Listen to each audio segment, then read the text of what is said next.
Hey everyone, I'm back and today we're going to be talking about Fight Club, and this movie is directed by David Fincher and stars Edward Norton, Brad Pitt, and Jared Leto's in it, and it's basically a story about Edward Norton's character. He is suffering, he can't sleep, and he goes to all these different support groups to make him feel better, and by doing so, it kind of makes him cry, and he's able to sleep.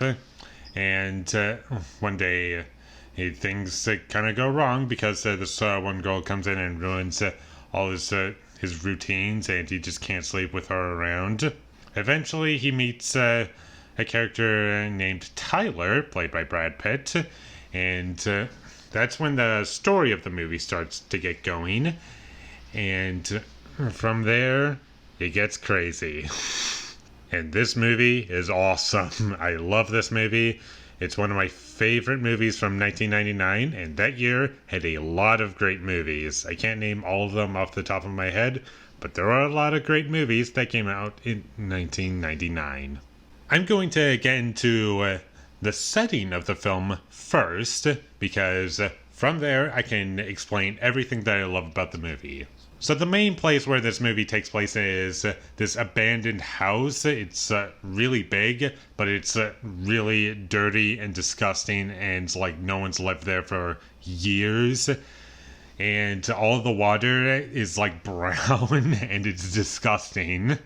But that's kind of what the whole movie is. It's kind of disgusting because our two main characters, played by Edward Norton and Brad Pitt, they create this club called Fight Club, and that's where the title of the movie comes from.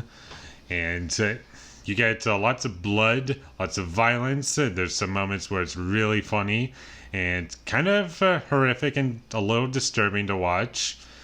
But I don't mind any of that, so I give the movie props for that. And it's this whole world that is created by the director David Fincher, and I think this might be my favorite movie from him.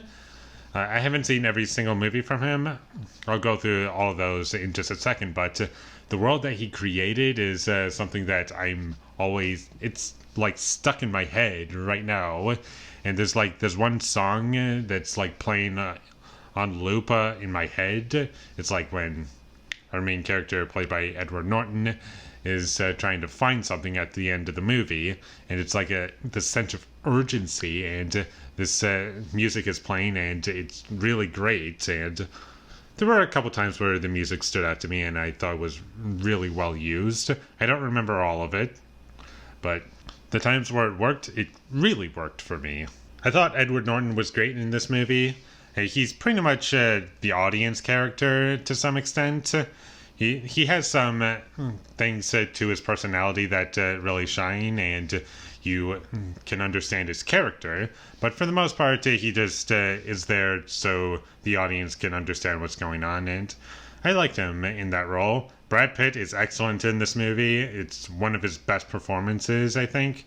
It's like top 4 at least. It's a contender.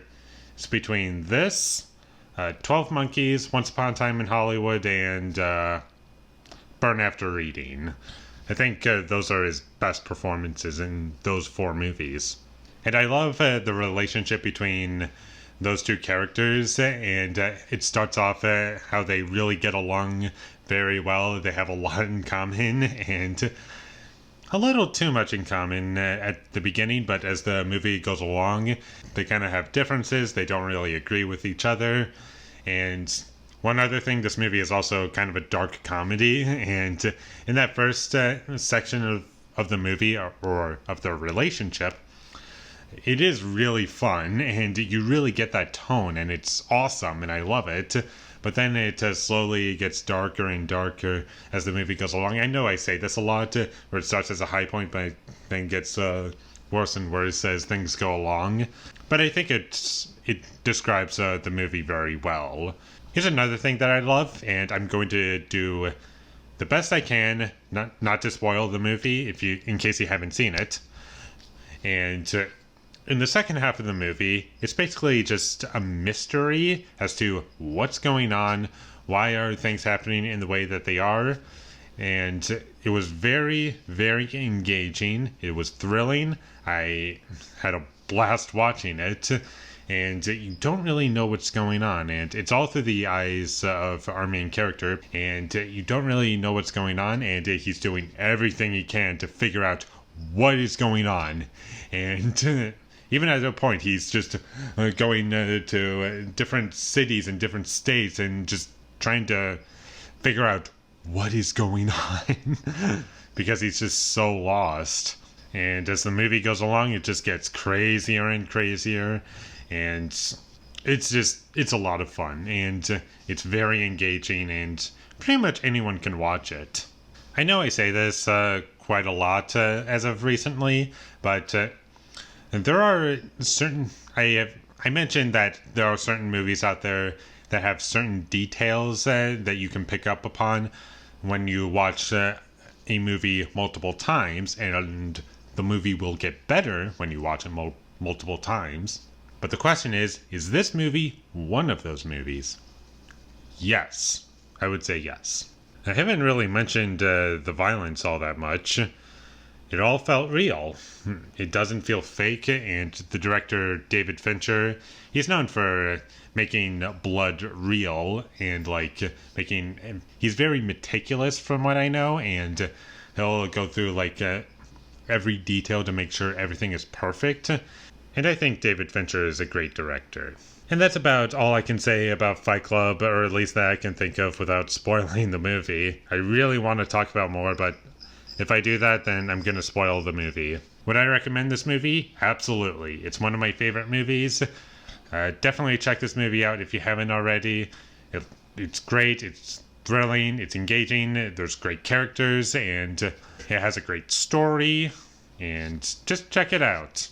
I think you'll enjoy it. And I'm going to give Fight Club a 10 out of 10. Thank you for watching my videos as always. If you enjoyed this review, be sure to leave a like and comment down below what you thought of Fight Club down below.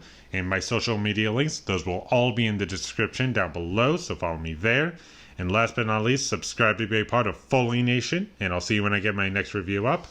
And I'm going to be watching Once Upon a Time in Hollywood. I know I've reviewed this movie on my channel already, but I'm going to be revisiting this movie because in my next video, I will be ranking every Quentin Tarantino movie that he has directed, including going from Reservoir Dogs, Pulp Fiction, Jackie Brown, Kill Bill as one movie, Death Proof, Inglourious Bastards, Django Unchained. There you go. Can't really see the title too well. Sorry. Steelbook. The Hateful Eight, and Once Upon a Time in Hollywood. All those movies I will be ranking in my next video, so look forward to that. But until I get that up, thank you for watching, and have a great day.